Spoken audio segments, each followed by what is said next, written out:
สวัสดีท่านผู้ชมที่เคารพสบายดีตอนเช้าท่านผู้ชมที่เคารพต้อนรับท่านผู้ชมเข้าสู่การรายงานข่าวเช้าอรุณใหม่จากห้องข่าวโทรภาพแห่งซาลาวพบกันในเช้าของวันจันทร์วันที่2กุมภาพันธ์2026หับนาทีรายงานข่าวพังนี้ข้าพเจ้าสุริวัลย์ผลเยี่ยมพร้อมด้วยเอกสารทิพจักรจะสบายดีเช้าวันจันทร์ต้นเดือนกุมภาพันธ์พ่อกันผู้ดีอาทิตย์วิทย์ของเดือนที่2เจ้าซึ่งในเดือนนี้เราก็มีเหตุการณ์ที่สำคัญอีกเหตุการณ์หนึ่งก็คือประชาชนรับบรรดาภาของพวกเราจะได้พากันไปใช้สิทธิประชาธิปไตยเลือกตั้งจึงเป็นเหตุการณ์ประวัติศาสตร์อีกนานหนึ่งไม่ได้หมายถึงเนาะ5 ปีมีเท่านึงเดือนนี้ยับเจ้าบอกมาแล้ววันที่22กุมภาพันธ์นี้อย่าพากันนอนทับสิทธิ์เพิ่นว่าไปใช้สิทธิ์เลือกตั้งใช้สิทธิ์ประชาธิปไตยของทานเพื่อสิทธิผลประโยชน์ของทานเนาะเลือกเอาผู้แทนที่ทานมักที่ทานคิดว่าจะเป็นตัวแทนของทานไปใช้สิทธิ์ในสภาเนาะเสนอเอาปัญหาหรือว่าข้อข้องใจของท่านเพื่อให้พรรคส่วนที่เกี่ยวข้องต่างๆนี่ร่วมกันในการแก้ไขร่วมกันพัฒนาประเทศชาติซึ่งเมื่อนี้พวกเขาก็มีหลายข่าวที่น่าสนใจมานำเสนอทั้งข่าวภายในข่าวต่างประเทศและข่าวกีฬาถ้าเป็นนี้พวกเขามาเริ่มที่ทานนายกรัฐมนตรีได้เน้นให้คะแนนการเงินจงสืบต่อยกสูงข้อพิชอบต่อหน้าที่การเมืองของตนในภารกิจพัฒนาเศรษฐกิจสังคมแห่งชาติให้มีความเข้มแข็งและนักแน่นเพื่อผันขยายการสร้างเศรษฐกิจเอกราชเป็นเจ้าตนเองในระยะใหม่ให้เป็นรูปธรรมในตอนบ่ายวันที่30 มังกร 2026ท่านสอนไซศรีพันดรนายกรัฐมนตรีได้โอลมต่อกองประชุมสรุปเวียกงานการเงินทั่วประเทศประจำปี 2025 และทิศทางปี 2026 ท่านได้นำเอาความเยี่ยมยามถามข่าวอันอบอุ่นและแสดงความสมเชยมายังบรรดาคณะนำและพนักงานรัฐกรตัวคะแนนการเงินที่ได้เอาใจใส่สูงในการประกอบส่วนเฮือแฮงสติปัญญาของตนเข้าในการปฏิบัติหน้าที่การเมืองที่ได้รับมอบหมายตามภาระบทบาทความรับผิดชอบโดยความเป็นเจ้าการซึ่งเฮ็ดให้สภาพเศรษฐกิจแห่งชาติในปี 2025 ยังสืบต่อขยายตัวอย่างต่อเนื่องและเศรษฐกิจมหาภาคสามารถคุ้มครองอย่างมีเสถียรภาพดีขึ้นเป็นก้าวๆการคุ้มครองการเงินงบประมาณมีท่าเอียงที่ดีขึ้นโดยเฉพาะการเก็บรายรับขยายตัวเพิ่มขึ้นอย่างตั้งหน้า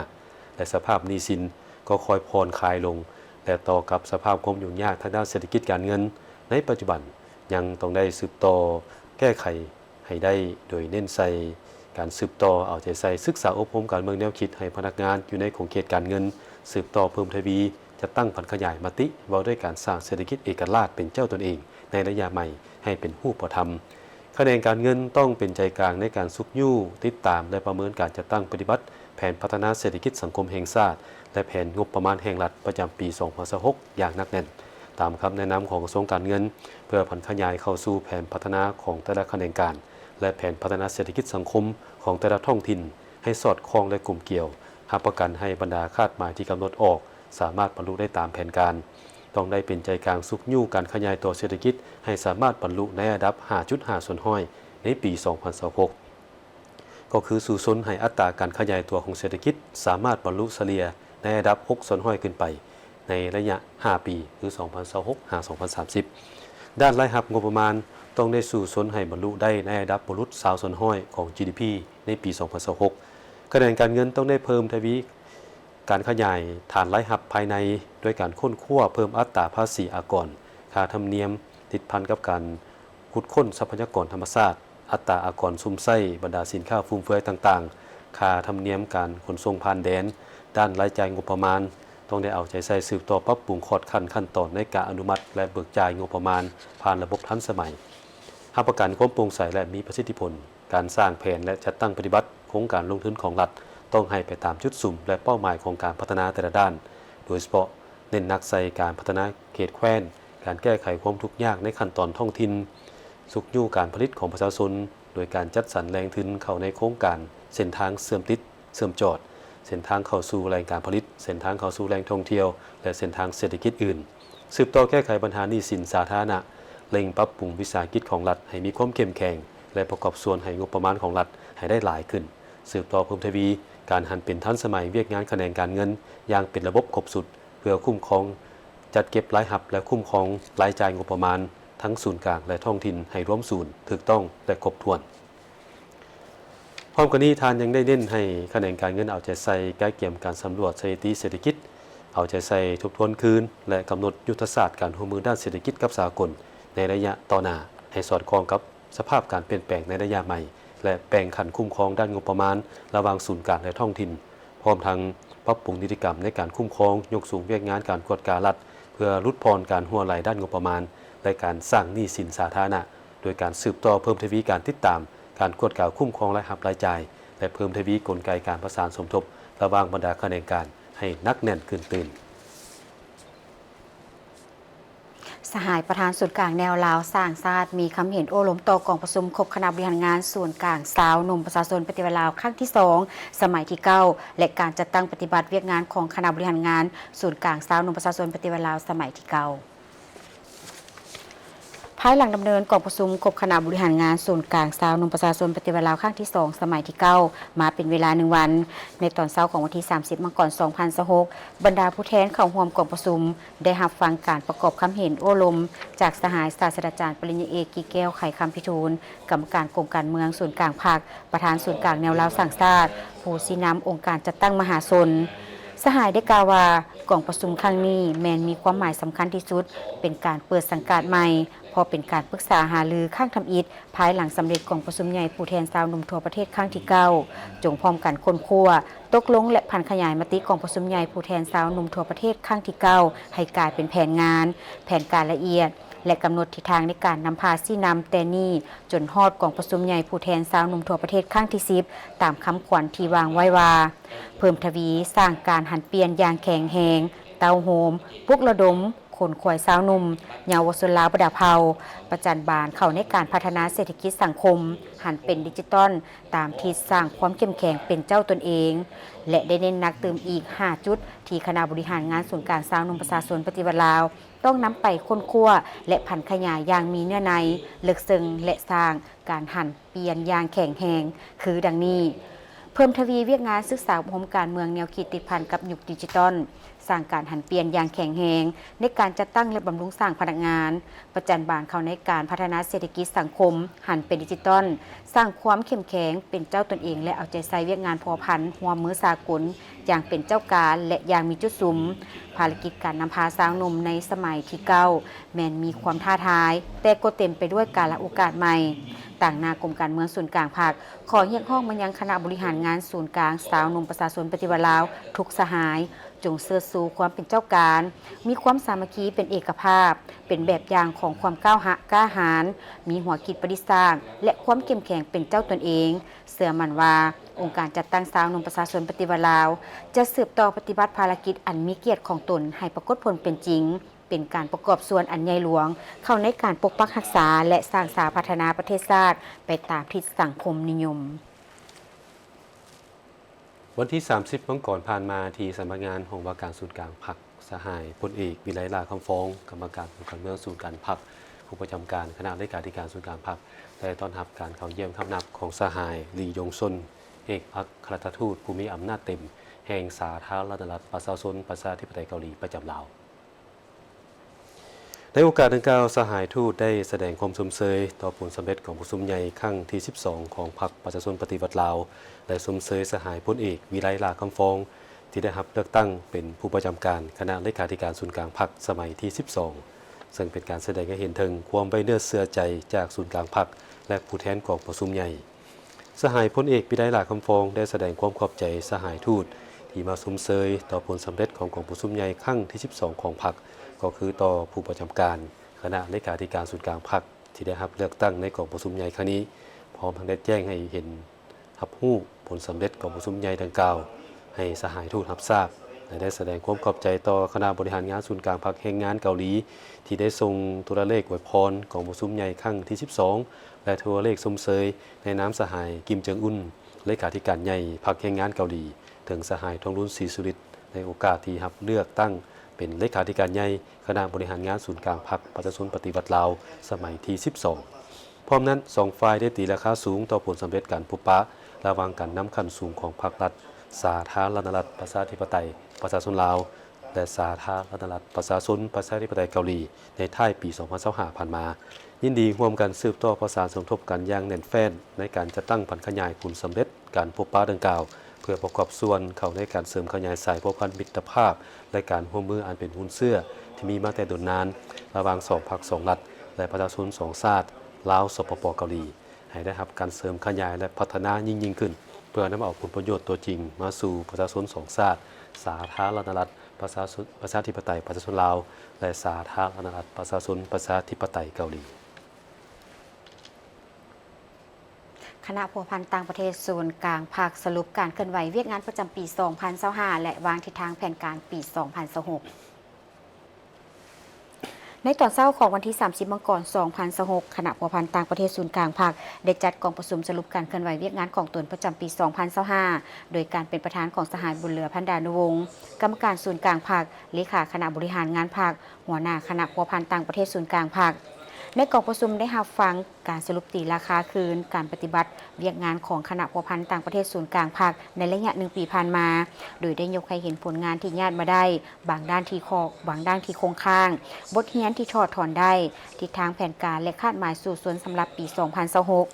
ในโอกาสนี้สหายบุญเหลือพันดานุวงศ์ได้ให้เกียรติโอลมและแสดงความสมเสยต่อบรรดาผลสำเร็จและผลงานที่พนักงานคณะพัวพันธ์ต่างประเทศศูนย์กลางภาคญาติมาได้ตลอดระยะ1 ปีผ่านมาโดยเฉพาะการประกอบส่วนอย่างตั้งหน้าเข้าในเวียกงานและเหตุการณ์สำคัญของชาติเป็นต้นแมนการเฉลิมฉลอง3 วันประวัติศาสตร์คือวันสร้างตั้งพรรคประชาชนปฏิวัติลาวครบรอบ70 ปีวันสถาปนาสาธารณรัฐประชาธิปไตยประชาชนลาวครบรอบ50 ปีและวันเกิดประธานไกรสอนพรหมวิหารครบรอบ105 ปีพร้อมเดียวกันนี้ยังได้เป็นเจ้าการค้นคว้าเสนอคันถึงพิจารณาตกลงขยายการหัวมือด้านพรรคเพิ่มขึ้นเติมซึ่งมาฮอดปัจจุบันพรรคประชาชนปฏิวัติลาวมีสายพัวพันกับ145พรรคการเมืองจาก82ประเทศมีสมาคมมิตรภาพลาวกับต่างประเทศ20สมาคมและ1คณะสันติภาพและสามัคคีของลาวนี่เป็นการแสดงให้เห็นถึงการเฮ็ดสำเร็จภาระบทบาทเป็นเสนาธิการให้แก่ศูนย์กลางพรรคในการเคลื่อนไหวต่างประเทศด้านพรรคและการทูตประชาชนอันได้เฮ็ดให้มีเพื่อนมิตรนับมือนับเพิ่มขึ้นบทบาทของพรรคลาดเฮาได้รับการยกสูงในเวทีภาคพื้นและสากลพร้อมนี้ยังได้เน้นหนักให้พนักงานสมาชิกพรรคของคณะพัวพันธ์ต่างประเทศศูนย์กลางพรรคสุมใส่การจัดตั้งผันขยายมติกองประชุมใหญ่ผู้แทนทั่วประเทศครั้งที่ 12 ของพรรคประชาชนปฏิวัติลาวมติกองประชุมใหญ่สมาชิกพรรคครั้งที่ 3 ขององค์คณะพรรคคณะพัวพันธ์ต่างประเทศศูนย์กลางพรรคแผนพัฒนาของคณะพัวพันธ์ต่างประเทศศูนย์กลางพรรคแต่ปี 2026-2030 และขอแข่งขันหักษาและพัฒนาให้แตกดอกออกผลยิ่งขึ้นพร้อมนี้ก็ได้แสดงความเชื่อมั่นว่าด้วยจิตใจมานะบุกบืนความสามัคคีเป็นเอกภาพภายในจะเห็นให้การปฏิบัติหน้าที่ของคณะพัวพันธ์ต่างประเทศศูนย์กลางพรรคสืบต่อญาติได้ผลสำเร็จใหม่ใหญ่หลวงกว่าเก่าสืบต่อสร้างสภาพแวดล้อมที่เอื้ออำนวยโดยยึดมั่นแนวทางการต่างประเทศสันติภาพเอกราชมิตรภาพและการร่วมมืออย่างเสมอต้นเสมอปลายและปฏิบัตินโยบายเปิดกว้างการพัวพันร่วมมือแบบหลายทิศหลายฝ่ายและหลายรูปแบบตามทิศนำเพิ่มมิตรลุดพรศัตรูต่อที่กระทรวงยุติธรรมได้จัดกองประชุมเวียกงานยุติธรรมทั่วประเทศประจำปี 2025 ภายใต้องการเป็นประธานองค์การไพวีศรีบริภารัฐมนตรีกระทรวงยุติธรรมซึ่งได้จัดขึ้นวันที่ 30 มกราคมที่เมืองบางเวียงแขวงเวียงจันทน์ที่ประชุมได้สรุปการจัดตั้งปฏิบัติเวียกงานกฎหมายและยุติธรรมประจำปี 2025 พร้อมกับทิศทางแผนการเวียกงานชุดสุ่มสำหรับปี 2026 ซึ่งใน1 ปีผ่านมาคณะนำกระทรวงได้เอาใจใส่ชี้นำพาการจัดตั้งผันขยายมติของประชุมใหญ่ครั้งที่ 11 ของพรรคและมติของประชุมใหญ่ครั้งที่ 5 ของคณะพรรคกระทรวงยุติธรรมในท้ายสมัยก็คือ7แผนงาน52โครงการที่กระทรวงยุติธรรมได้รับรองโดยเฉพาะได้ผันขยายพร้อมทั้งจัดตั้งปฏิบัติเวียกงานแต่ละด้านตามทิศทางและแผนการชุดสุ่มประจำปี 2025 ที่ติดพันกับ2วาระแห่งชาติเป็นต้นเวียกงานการสร้างปรับปรุงกฎหมายและนิติกรรมใต้กฎหมายเวียกงานโฆษณาเผยแพร่กฎหมายเวียกงานปฏิบัติคำตัดสินของศาลการก่อสร้างและพัฒนาบุคลากรกฎหมายการบริการเวียกงานยุติธรรมการพัวพันร่วมมือสากลทางด้านกฎหมายและเวียกงานยุติธรรมได้ตีราคาด้านดีด้านอ่อนขอโครงข้างสาเหตุและบางบทเรียนที่ถอดถอนได้พร้อมกับทิศทางแผนการชุดสุ่มสำหรับปี 2026กรมสื่อมวลชนคณะโฆษณาพรมศูนย์กลางภาคสืบต่อจัดกิจกรรมถามตอบเกี่ยวกับ3วันประวัติศาสตร์ให้แก่ครูอาจารย์และนักศึกษาโรงเรียนสาธารณสุขแขวงอุดมไซ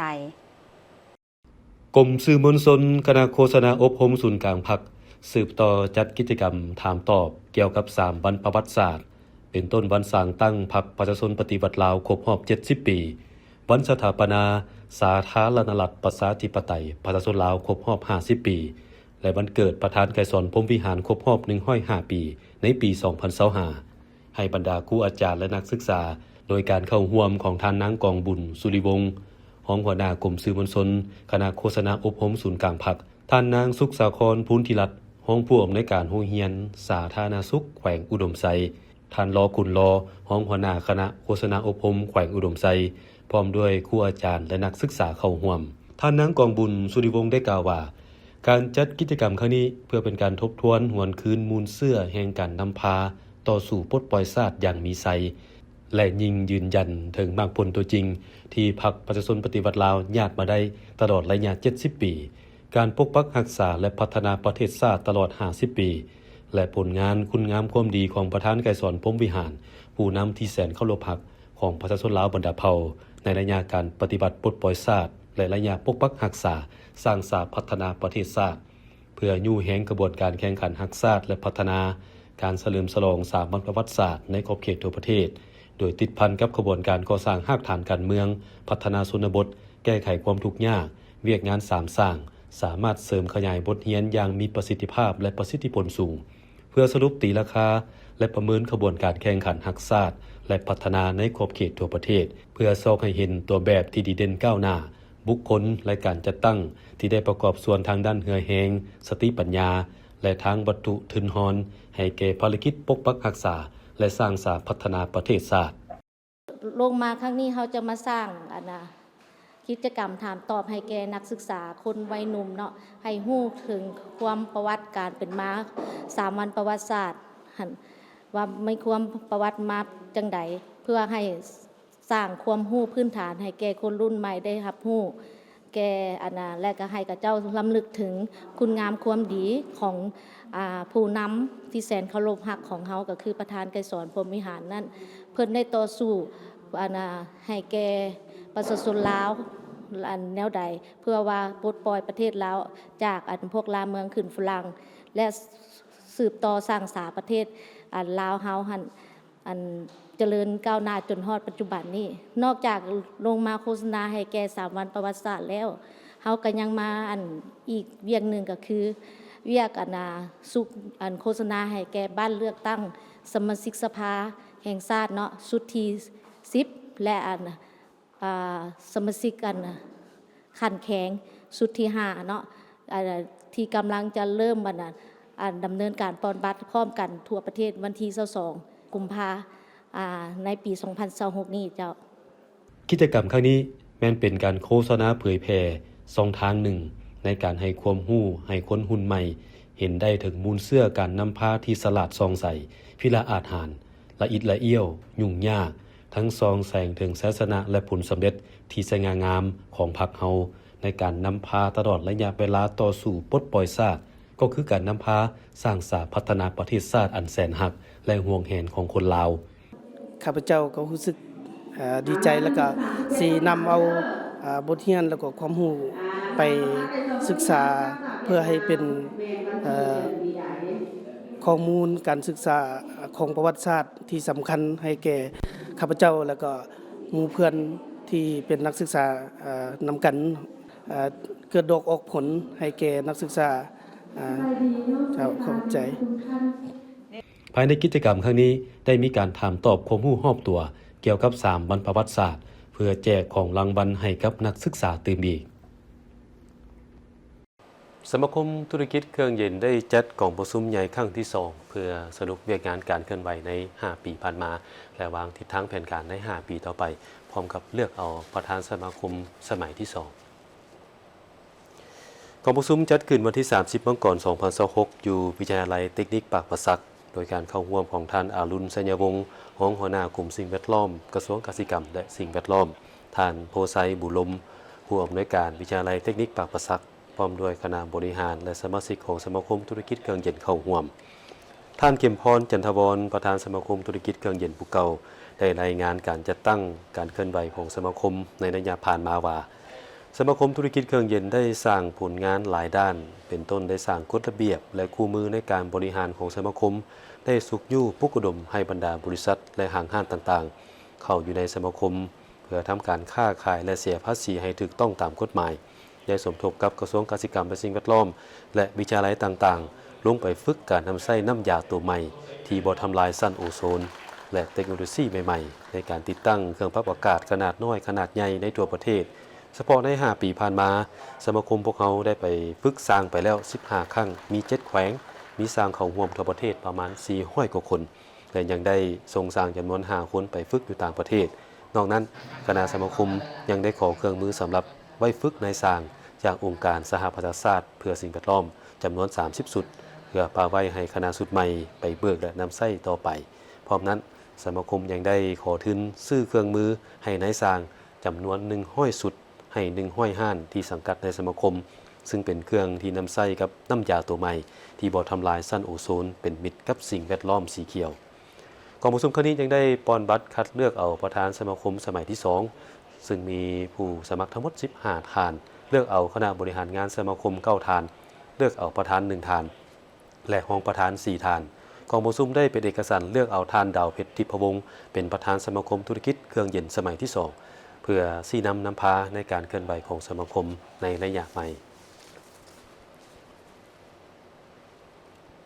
ท่านผู้ชมในมื้อนี้ทีมข่าวโทรภาพแห่งชาติลาวเฮาได้มีบทความข้อมูลเกี่ยวกับสภาแห่งชาติและสภาประชาชนขั้นแขวงซึ่งได้กำเนิดและเติบใหญ่ขยายตัวติดพันกับภารกิจการกำเนิดและขยายตัวของรัฐประชาธิปไตยประชาชนลาวโดยประกอบส่วนอย่างตั้งหน้าปลุกระดมประชาชนยึดอำนาจลบล้างระบอบศักดินามานำเสนอซึ่งมื้อนี้เฮาเสนอเป็นตอนที่4ในตลอดระยะ50 ปีผ่านมาสภาแห่งชาติและสภาประชาชนขั้นแขวงได้กำเนิดขึ้นและเติบใหญ่ขยายตัวติดพันกับการกำเนิดและขยายตัวของรัฐประชาธิปไตยประชาชนลาวซึ่งมีผลงานหลายอย่างที่พ้นเด่นเป็นต้นได้ประกอบส่วนอย่างตั้งหน้าเข้าในการปลุกระดมประชาชนลาวบรรดาเผ่าเพื่อยึดอำนาจการปกครอง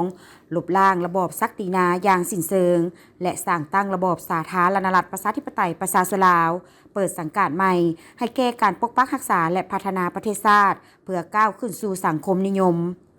สภาแห่งชาติและสภาประชาชนขันแขวงได้ประกอบส่วนปลุกระดมประชาชนลาวบรรดาเผ่าเพิ่มทวีความสามัคคีทั่วปวงชนลาวทั้งชาติปกปักรักษามากผลของการปฏิวัติที่หาก่อญาติมาได้ฟื้นฟูเศรษฐกิจห้ำบาดแผลสงครามปวดแปลงชีวิตการเป็นอยู่ของประชาชนลาวบรรดาเผ่าให้ดีขึ้นในทศวรรษทำอิฐของภารกิจปกปักรักษาและสร้างสาพัฒนาประเทศชาติหันแนวทางเปลี่ยนแปลงใหม่รอบด้านมีหลักการของพรรคประชาชนปฏิวัติลาวเป็นรัฐธรรมนูญและกฎหมายปัจจุบันมีกฎหมายทั้งหมด176ฉบับที่เป็นพาหนะและเครื่องมือป้องกันเอกราชอำนาจอธิปไตยและผืนแผ่นดินอันครบถ้วนของสาธารณรัฐประชาธิปไตยประชาชนลาวความเป็นเอกภาพและมั่นคงภายในชาติปกป้องสิทธิและผลประโยชน์ของรัฐรวมหมู่การจัดตั้งสิทธิและผลประโยชน์อันชอบธรรมของประชาชนลาวบรรดาเผ่าดำเนินการคุ้มครองรัฐคุ้มครองเศรษฐกิจสังคมด้วยกฎหมายซึ่งเป็นปัจจัยพื้นฐานให้แก่การสร้างรัฐประชาธิปไตยประชาชนลาวให้เป็นรัฐที่ปกครองด้วยกฎหมายของประชาชนโดยประชาชนและเพื่อผลประโยชน์ของประชาชนลาวบรรดาเผ่ายกสูงคุณภาพในการพิจารณาและตกลงบรรดาปัญหาสำคัญพื้นฐานของประเทศชาติและแต่ละท้องถิ่นทางด้านการเมืองการปกครองและบุคลากรทางด้านเศรษฐกิจสังคมประกอบส่วนอย่างตั้งหน้าเข้าในภารกิจปกปักรักษาและสร้างสาประเทศชาติก็คือแต่ละท้องถิ่นการพัฒนาชนบทและลดล้างความทุกข์ยากยกระดับชีวิตการเป็นอยู่ทางด้านวัตถุและจิตใจของประชาชนลาวบรรดาเผ่าให้ดีขึ้นเป็นก้าวๆยกสูงคุณภาพในการเคลื่อนไหวของสภาแห่งชาติและสภาประชาชนขันแขวงในการติดตามกฎกาการเคารพรัฐธรรมนูญและกฎหมายของบรรดาองค์การรัฐก็คือในทั่วสังคมซึ่งได้ประกอบส่วนสำคัญเข้าในการปรับปรุงบูรณะระบบอำนาจรัฐแต่ศูนย์กลางลงฮอดท้องถิ่นหากฐานให้มีความโปร่งใสเข้มแข็งเป็นก้าวๆพร้อมนี้ยังได้เป็นเจ้าการปฏิบัติสิทธิและพันธะต่อสากลเป็นต้นได้ตั้งหน้าเคลื่อนไหวพัวพันและร่วมมือสองฝ่ายกับสภาแห่งชาติและสภาประชาชนท้องถิ่นของบรรดาประเทศสังคมนิยมประเทศใกล้เคียง อันพ้นเด่นแม่นการเคลื่อนไหวกับรัฐสภาอาเซียนและรัฐสภาสากลในนี้สภาแห่งชาติได้เป็นเจ้าภาพจัดกองประชุมรัฐสภาอาเซียนหรือไอปาครั้งที่35ในปี 2005 และครั้งที่45ปี 2025 และอื่นๆ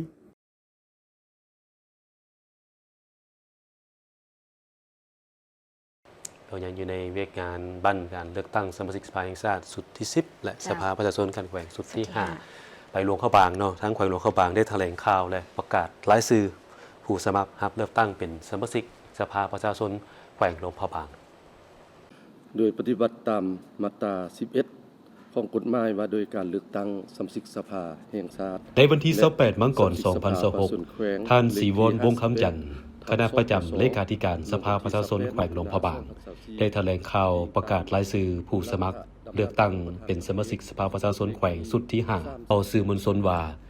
ผ่านการค้นคว้าพิจารณาและตกลงเห็นดีของกองประชุมคณะกรรมการเลือกตั้งขั้นแขวงคณะกรรมการเลือกตั้งขั้นแขวงได้ออกประกาศแจ้งการเกี่ยวกับรายชื่อผู้สมัครรับเลือกตั้งเป็นสมาชิกสภาประชาชนแขวงหลวงพระบางสุดที่5มีจำนวนทั้งหมด84ท่าน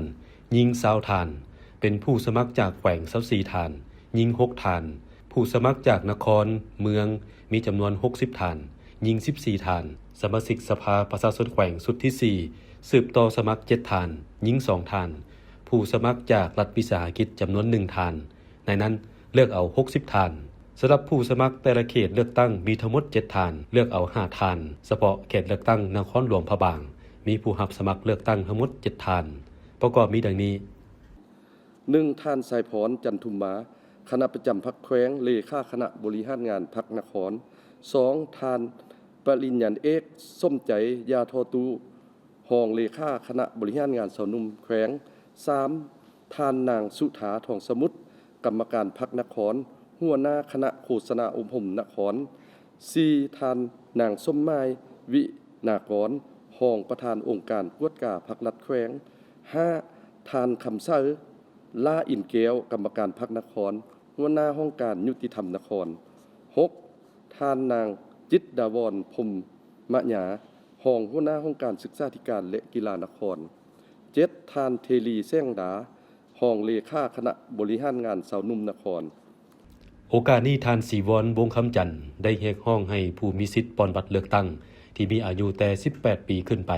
จงพร้อมกันออกไปใช้สิทธิประชาธิปไตยของตนปอนบัตรเลือกตั้งเอาสมาชิกสภาแห่งชาติสุดที่10และสมาชิกสภาประชาชนแขวงสุดที่5ให้ครบถ้วนทั้งรับประกันเฮ็ดให้บัตรเลือกตั้งครั้งนี้บรรลุผลสำเร็จตามคาดหมายองค์การพุทธศาสนาสัมพันธ์แห่งสาธารณรัฐประชาธิปไตยประชาชนลาวปาฐกถาธรรมถึงวันสำคัญของพระไตรปิฎกลาวในตอนค่ำของวันที่29มังกร2026ที่เดินพระธาตุหลวงเวียงจันทน์โดยมีพระเทรานุเทระและพุทธศาสนิกชนชาวนครหลวงเวียงจันทน์เข้าร่วมรับฟังพระอาจารย์มหาอุดรอนุตโธกรรมการศูนย์กลางองค์การพุทธศาสนาสัมพันธ์ลาวหัวหน้าผู้จัดทำพระไตรปิฎกลาวได้ขึ้นบรรยายเกี่ยวกับความเป็นมาของพระไตรปิฎกลาวว่าพระไตรปิฎกแม่นคลังพระธรรมคำสอนอันสูงสุดแห่งพระพุทธศาสนาเป็นหลักทางวินัยเป็นรากฐานทางหลักคำสอนและเป็นคลังปัญญาทางอภิธรรมซึ่งได้รวบรวมพระพุทธภาษิตและคำสอนอันบริสุทธิ์ของสมเด็จพระสัมมาสัมพุทธเจ้าไว้อย่างครบถ้วนสำหรับชาวลาวพระไตรปิฎกเป็นทางลักในการทำนุบำรุงพระพุทธศาสนาเป็นรากฐานของจริยธรรมและคุณค่าทางวัฒนธรรมที่ได้หล่อหลอมจิตใจของประชาชนลาวให้ดำรงชีวิตอยู่ในหลักความดีงามความสุภาพความเมตตากรุณาและความสามัคคีซึ่งงานได้เริ่มมาแต่วันที่26และในวันที่30มังกรนี้เป็นพิธีสำคัญทางพุทธศาสนาเช่นพิธีโหษสงฆ์เทระพิเศษพิธียกยอดโซฟาและการสวดปฏิตมงคลพร้อมทั้งการรับฟังปาฐกถาธรรมว่าด้วยคุณค่าและความสำคัญของพระไตรปิฎกลาวและในวันที่31มังกร2026นี้จะเป็นการประกอบพิธีส่งท้ายงานในงานมื้อสุดท้ายแม้จะมีพิธีตักบาตรถวายสังฆทานเพื่อความเป็นสิริมงคลถือเป็นการสิ้นสุดของงานอย่างสมบูรณ์งานในครั้งนี้เป็นการแสดงออกให้เห็นถึงการน้อมรับ การทำนุถนอมและการสืบสานพระธรรมคำสอนให้ดำรงอยู่คู่กับชาติและสังคมลาวอย่างมั่นคงและยืนยงมาต่อที่แผนกกสิกรรมและสิ่งแวดล้อมแขวงอุดมไซสุ่มไซ7แผนงานจุดสุ่มสำคัญในการพัฒนาคะแนนกสิกรรมและสิ่งแวดล้อมโดยเฉพาะแม่นพันขยายมติของผู้สุ่มใหญ่ของคณะพรรคแขวงอุดมไซครั้งที่10ให้ปรากฏผลเป็นจริงพร้อมนั้นก็สุ่มไซการผลิตสินค้าภายในส่งออกลดพรการนำเข้าโดยรวมแล้วภายหลังที่แผนก ตามการให้สัมภาษณ์ของทานพิมพ์เสนคุณศิริวงศ์หัวหน้าแผนกกสิกรรมและสิ่งแวดล้อมแขวงอุดมไซได้ให้ฮู้เกี่ยวกับ7แผนงานจุดสุ่มสำคัญในการพัฒนาคะแนนกสิกรรมและสิ่งแวดล้อมโดยติดพันในแผนผันขยายมติของประชุมใหญ่ขององค์คณะพรรคแขวงอุดมไซครั้งที่10ให้ปรากฏผลเป็นจริงในนั้นยังได้สุ่มใส่คาดหมายการผลิตเสบียงอาหารเป็นหลักเพื่อให้เพียงพอกับการบริโภคภายในและผลิตสินค้าส่งออกเพื่อทดแทนการนำเข้าให้ลดน้อยถอยลงพร้อมนี้แผนกกสิกรรมและสิ่งแวดล้อมยังได้เอาใจใส่สุกยูส่งเสริมการปลูกฝังและเลี้ยงสัตว์เป็นสินค้าด้วยหลายรูปหลายแบบหลายวิธีการเพื่อแก้ไขชีวิตการเป็นอยู่ของประชาชนบรรดาเผ่าภายในแขวงให้หลุดพ้นออกจากความทุกข์ยากเทื่อละก้าวก็คือที่อันพ้นเด่นอยู่ในรูปใส่เศรษฐกิจเอกลักษณ์เป็นเจ้าตัวเองทางด้านกสิกรรมของเรานี่ก็ถือว่าไปบางกีนะการผลิตซีนซึ่งว่าพวกเราเพียงพอกับความต้องการของสังคมเดี๋ยวนี้อัตราการบริโภคซีนพวกเราเฉลี่ยก็ได้60กิโลกรัมต่อคนต่อปีซึ่งในนั้นอันเด่นกว่าหมู่ก็เป็นซีนหมู่นั่นแหละพวกเราก็สนองได้เพียงพออยู่ในตลาดซึ่งว่าได้ส่งออกต่างแขวงได้นั่นแหละหมู่ปลาก็เช่นกันปลาแท้ถึงว่าส่งออกน้อยแต่ก็เพียงพออยู่ภายในส่วนไข่นี่พวกเราเลือกแล้วเดี๋ยวนี้ไข่กินไข่ไก่นี่แหละไข่ตัวนี้จะเป็นไข่ที่มีคุณภาพดีนะสังคมยอมรับพวกเขาก็ใกล้ชิดติดแท้ๆผ่านมาก็ได้เหตุการณ์ผลิตคือกันเรื่องไข่แต่ว่าเป็นฟาร์มขนาดน้อยก็จะกระจายพวกเขาก็ยังพร้อมที่ปรับปรุงอยู่ก็จะเอาก็เพราะว่ายาตัวนี้ขึ้นมาแล้วตัวหัวหน่วยน้อยก็จะสลายไปแต่ว่าพวกเขาก็ยังได้เบิ่งหัวหน่วยน้อยคือกันเนาะในลักษณะนั้นท่านยังได้กล่าวเติมอีกว่าเวียกงานการปลูกฝังเลี้ยงสัตว์ก็ได้เอาใจใส่สุกยูส่งเสริมให้ประชาชนผู้ประกอบการภายในและต่างประเทศเข้ามาลงทุนเพื่อส่งเสริมในรูปแบบ 2+3 และ 1+4 เป็นหลักซึ่งต่างฝ่ายต่างได้รับผลร่วมกันในระยะผ่านมาการจัดตั้งปฏิบัติเห็นว่ามีหลายอันที่พ้นเด่นประสบผลสำเร็จตามระดับคาดหมายส่วนนาเวียงจุดซุ้มพวกเราปัจจุบันนี้ภายหลังที่เก็บกู้ผลผลิตฤดูฝนก็สำเร็จพวกเราก็จะได้สุ่มใส่การผลิตฤดูแล้งในปีต่อไปนี้ในการผลิตฤดูแล้งพวกเราก็สุ่มใส่ในคาดคะเนในเนื้อที่วางแผนไว้ก็ประมาณ 4,800 กว่าเฮกตาร์คาดคะเนผลผลิตก็ได้ประมาณ 65,000 ต้นซึ่งในนั้นพวกเราก็ได้ดึงดูดนักธุรกิจผู้ประกอบการมาส่งเสริมประมาณ20หน่วยจะปลูกในมีหลายชนิดพืชนั่นแหละโดยเฉพาะก็เป็นมะโมมะอึถั่วเหลืองสดฝักสดถั่วเขียวฝักสดผักถั่วเบอร์แล้วก็มะเผ็ดสิ่งต้นต่อของเราปลูกเพราะว่าพวกนี้มีตลาดที่ว่าแน่นอนแล้วสำหรับจุดสุ่มในต่อหน้าทางแผนกกสิกรรมและสิ่งแวดล้อมได้มีแผนงานอันละเอียดเพื่อสืบต่อสุกยูส่งเสริมให้ประชาชนผู้ประกอบการยูแหงกระบวนการปลูกการเลี้ยงให้เข้มแข็งกว่าเก่าเป็นเจ้าการประกอบส่วนเวียกงานดังกล่าวในฤดูแล้งเป็นสินค้าเป็นกระบวนการฟดฟื้นเพื่อแก้ไขชีวิตการเป็นอยู่ให้ดีขึ้นหังมีผาสุกตามแนวทางนโยบายของภาครัฐในการสร้างเศรษฐกิจเอกราชเป็นเจ้าตนเองอย่างแข็งแรงต่อที่กองประชุมคณะกรรมการปกครองเมืองหลาแขวงพงศาลีประจำปี 2025 แล้วก็วางทิศทางแผนการในปี 2026 กองประชุมครั้งนี้มีความหมายความสำคัญหลายเพราะว่าการพัฒนาเศรษฐกิจสังคมของเมืองแม่นเกี่ยวพันกับทุกโครงเขตเวียกงานทุกกิจการและทุกการเคลื่อนไหวพร้อมนี้ยังได้รับฟังการรายงานเวียกงานที่สำคัญต่างๆอีกจำนวนหนึ่งจากโครงการอ้อมข้างเมืองทางนี้ก็เพื่อสรุปตีราคาคืนผลงานอันพ้นเด่นจุดดีจุดอ่อนปัญหาคอคงค้างและสาเหตุที่พาให้มีจุดอ่อนเพื่อเพิ่มการค้นคว้าปรึกษาหารือและวางทิศทางในการจัดตั้งปฏิบัติเวียกงานหอบด้านประจำปี 2026 ให้มีบัตรกาวที่พ้นเด่นและมีประสิทธิภาพดีขึ้นกว่าเก่าจากนั้นแต่ละภาคส่วนก็ได้มีคำเห็นตามคำถามเจาะจีมของคณะรับผิดชอบโดยถือเอาการพัฒนาเศรษฐกิจสังคมและการปกปักรักษาสิ่งแวดล้อมเป็นใจกลางส่งเสริมการท่องเที่ยวไปเคียงคู่การผลิตเป็นสินค้าที่มีเงินไขและมีทายแหงติดพันกับการลงประกาศสั่งตั้งตาเสียงอยู่ภายในเมืองให้สำเร็จตามระดับคาดหมายที่วางไว้กองประชุมยังได้รับฟังบทสรุปรายงานย่อการเคลื่อนไหวจัดตั้งปฏิบัติเวียกงานรอบด้านของคณะกรรมการปกครองเมืองประจำปี 2025 และทิศทางแผนการปี 2026 การจัดตั้งปฏิบัติแผนพัฒนาเศรษฐกิจสังคมติดพันกับการจัดตั้งปฏิบัติแผนงบประมาณแห่งรัฐประจำปี 2025 และทิศทางแผนการประจำปี 2026 อันพ้นเด่นระยะ1 ปีผ่านมาแต่ละคะแนนการได้สุ่มใส่จะตั้งปฏิบัติระบบแบบแผนวิธีเหตุเวียกที่องค์การปกครองเมืองได้กำหนดไว้อย่างตั้งหน้าเป็นต้นได้สุ่มใส่จะตั้งปฏิบัติบรรดามาติคำสั่งและนิติกรรมต่างๆของรัฐบาลวางออกในแต่ละระยะอย่างเป็นปกติพร้อมทั้งสุ่มใส่จะตั้งปฏิบัติแผนพัฒนาเศรษฐกิจสังคมของเมืองประจำปี 2025 ติดพันกับการจะตั้งปฏิบัติส่งวาระแห่งชาติว่าด้วยการแก้ไขความยุ่งยากทางด้านเศรษฐกิจการเงินและปัญหาเข่งห้อนของรัฐบาลอย่างตั้งหน้าเหตุให้เศรษฐกิจมีการขยายตัวรวมยอดผลผลิตภายในเมือง GRDP ปี 2025 ขยายตัวในระดับ 5.92 ส่วนห้อยรวมมูลค่ายอดผลผลิตภายในตามราคาในปีบรรลุได้ 387,499.14 ล้านกีบปฏิบัติได้ลื่นแผน 101.12 ส่วนห้อยรวมยอดผลผลิตต่อหัวคนได้$890สหรัฐต่อคนต่อปีหรือเท่ากับ 18.69 ล้านกีบสามารถระดมทุนเข้าในการพัฒนาได้ทั้งหมด24โครงการ25,581.7 ล้านกีบเท่ากับ 46.15 ส่วนห้อยของแผนการไปต่อที่กองประชุมเปิดกว้างคณะบริหารงานพรรคแขวงบริคำไซครั้งที่ 3 สมัยที่ 8กองประชุมเปิดกว้างครบคณะบริหารงานภาคแขวงครั้งที่ 3 สมัยที่ 8 ได้ไขขึ้นในวันที่27มังกร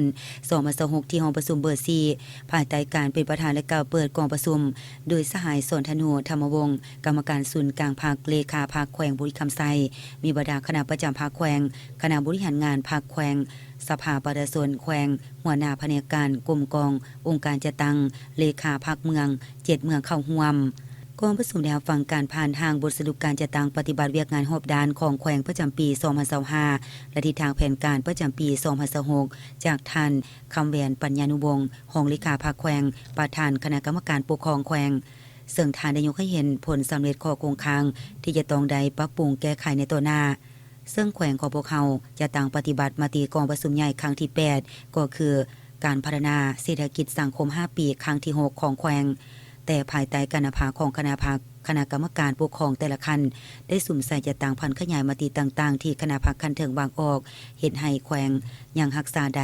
เสถียรภาพทางด้านการเมืองอย่างหนักแน่นสังคมมีความสงบเป็นระเบียบเรียบร้อยโดยพื้นฐานเศรษฐกิจได้รับการขยายตัวอย่างต่อเนื่องวัฒนธรรมสังคมได้รับการอนุรักษ์รักษาและพัฒนาดีขึ้นพนักงานราชการทหารตำรวจตลอดหอดประชาชนประชาชนมีแนวคิดอุ่นเอียนทุนเที่ยงเสื่อมั่นต่อการนำพาของภาครัฐอย่างทั่วถึงเป็นเจ้าการเข้าร่วมเวียกงานป้องกันศาสตร์ป้องกันความสงบอย่างตั้งหน้าประชาชนมีการพัฒนาชีวิตการเป็นอยู่ดีขึ้นเป็นเก่าๆเศรษฐกิจของแขวงยังสืบโตขยายตัวอยู่ในระดับ4กว่าส่วนห้อย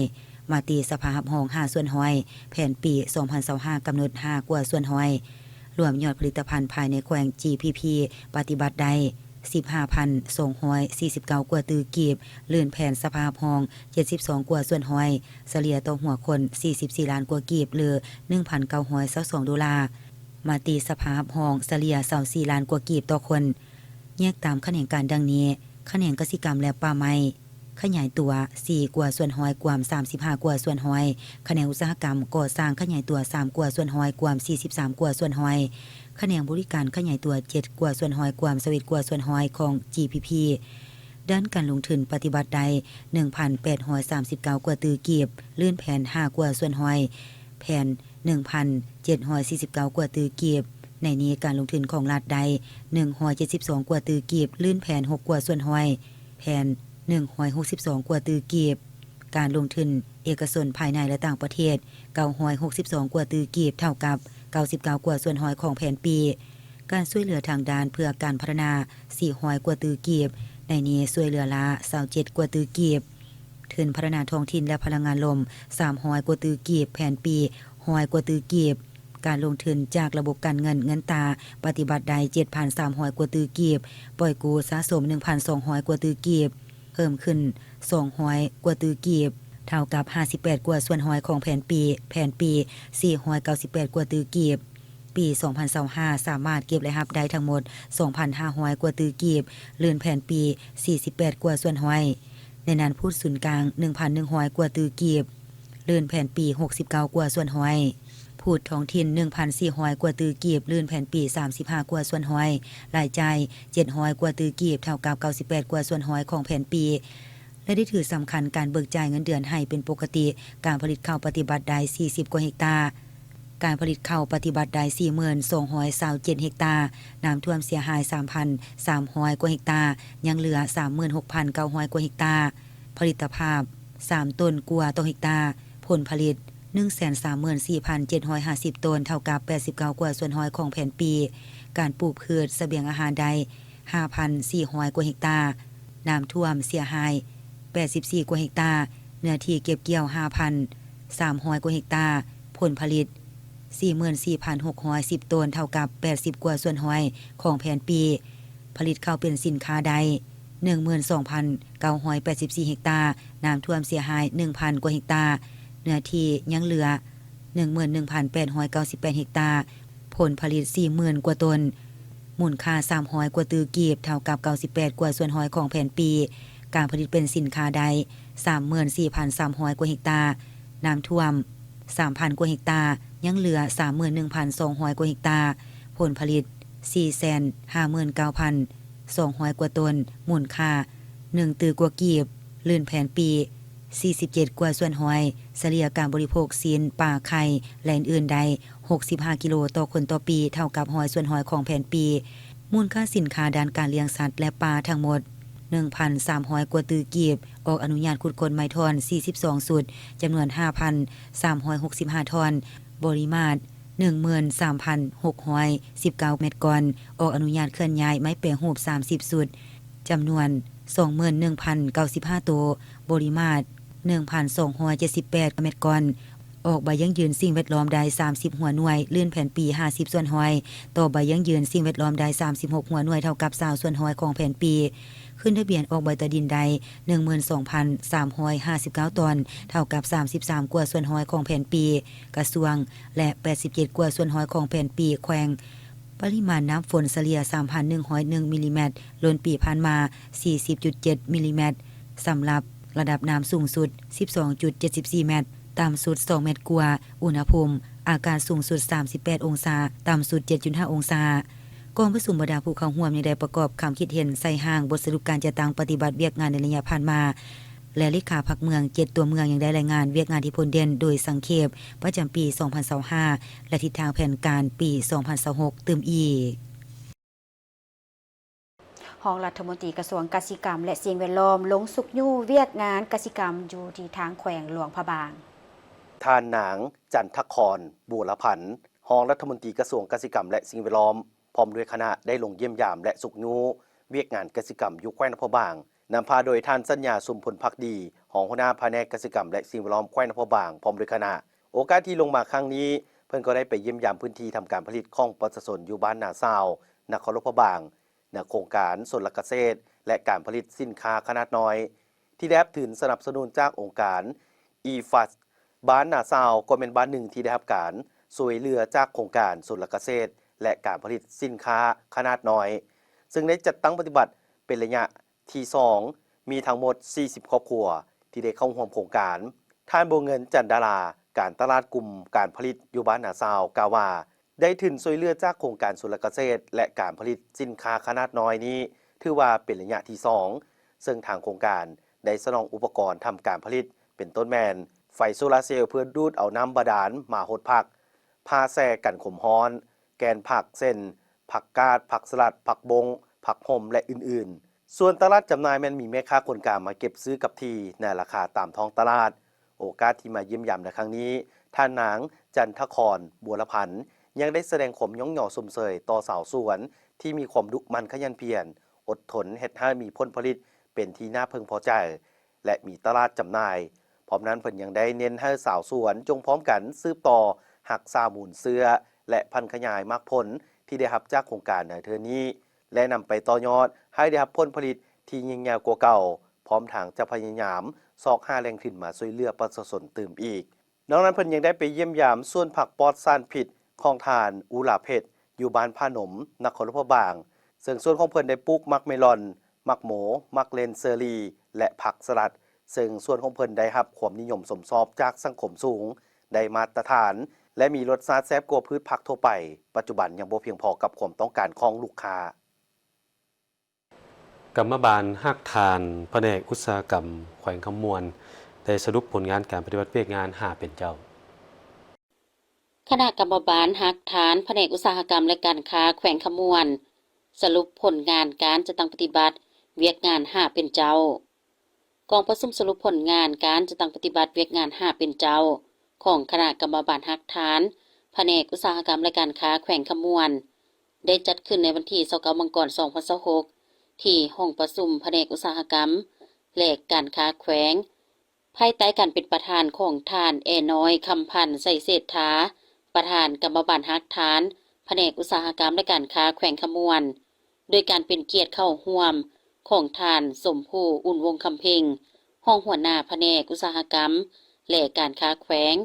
มีคณะบริหารงานสหพันธ์กรรมบาลแขวงต่างหน้าแขนงการที่เกี่ยวข้องพร้อมด้วยสมาชิกกรรมบาลในทั่วฮักฐานแผนกอุตสาหกรรมและการค้าแขวงเข้าร่วมในกองประชุมบรรดาท่านที่เข้าร่วมแม้ได้รับฟังการสรุปติราคาผลงานการเคลื่อนไหวของคณะกรรมบาลฮักฐานแผนกอุตสาหกรรมและการค้าในตลอดระยะ1ปี2025ผ่านมาที่รายงานโดยท่านแอน้อยคำพันธ์ใส่เศรษฐาประธานกรรมบาลฮักฐานแผนกอุตสาหกรรมและการค้าแขวงขมวนซึ่งได้ยกให้เห็นผลงานการเคลื่อนไหวในหลายด้านตลอดถึงด้านดีด้านอ่อนข้อคงค้างและบทเรียนที่ถอดถอนได้รวมทั้งภาคทิศทางแผนการในต่อหน้าโอกาสเดียวกันพิธียังได้มอบใบยังยืนเหรียญกากรรมบาลลาวให้แก่กรมกองและบุคคลที่มีผลงานดีเด่นและคุณงามความดีในการเคลื่อนไหวเวียกงานกรรมบาลระยะ5ปีและการจัดตั้งปฏิบัติเนื้อในข้อแข่งขัน5เป็นเจ้าแต่ปี2021-2024ของบรรดาสมาชิกกรรมบาลที่ขึ้นกับสหพันธ์กรรมบาลแขวงขมวนซึ่งมีบุคคลจำนวน6สหายและ1กรมกองรวมหมู่ก็คือคณะกรรมบาลฮักฐานแผนกอุตสาหกรรมและการค้าแขวงพร้อมนั้นยังได้มอบใบยังยืนสมาชิกกรรมบาล5เป็นเจ้าให้แก่กรมกองและบุคคลที่ได้เอาใจใส่จะตั้งปฏิบัติเนื้อในขบวนการ5เป็นเจ้าประจำปี2025ประเภทบุคคลจำนวน98สหายหญิง34สหายและกรมกองรวมหมู่1ภาคส่วนจากนั้นพิธีก็ได้ผ่านเนื้อในข้อแข่งขัน5เป็นเจ้าประจำปี2026ของฮักฐานกรรมบาลแผนกอุตสาหกรรมและการค้าแขวงที่ได้กำหนดทิศทางแผนการเคลื่อนไหวในแต่ละด้านอย่างละเอียดติดพันกับการปฏิบัติหน้าที่เวียกงานวิสาสะเพาะรวมทั้งมาตรการในการจัดตั้งปฏิบัติโดยมีบรรดาท่านที่ต่างหน้ากรรมบาลแต่ละแขนงการร่วมจับมือแข่งขันกันเพื่อเป็นทิศทางในการจัดตั้งปฏิบัติเนื้อในข้อแข่งขัน5เป็นเจ้าประจำปี2026ได้รับการจัดตั้งเคลื่อนไหวให้มีผลสำเร็จที่ดีในนามคณะประธานกองประชุมท่านสมภูอุ่นวงคำเพ็งห้องหัวหน้าแผนกอุตสาหกรรมและการค้าแขวงขมวนยังได้เป็นเกียรติมีคำเห็นชี้นำโดยท่านได้เน้นหนักในหลายปัญหาเป็นต้นแมนด้านการเมืองแนวคิดการสืบต่อเสื่อมซึมแนวทางนโยบายของพรรคแก่ท่านแถวสมาชิกกรรมบาลให้มีความนักแน่นเสื่อมั่นต่อการสินำพาของการจัดตั้งด้านแบบแผนการนำพาและการปฏิบัติหน้าที่วิสาสะเพาะโดยติดพันกับการสร้างขบวนการต่างๆให้ต่อเนื่องเป็นปกติที่สำคัญให้รักษาได้ความสามัคคีภายใน และภายนอกอย่างมีหลักการพร้อมกันสู่สนปฏิบัติเนื้อในจิตใจข้อแข่งขันที่วางออกให้มีผลสำเร็จและญาติได้ผลงานใหม่ใหญ่หลวงกว่าเก่าทางผู้ชมที่เคารพมาฮ้อนี้ข่าวเศร้าล้วนใหม่ของพวกเราก็หมดเวลาลงแล้วขอบใจทุกท่านที่ให้เกียรติติดตามรับชมโฆษกทั้งสองพร้อมด้วยทีมงานข่าวต้องขอลาทานผู้ชมไปก่อนสบายดีสบายดี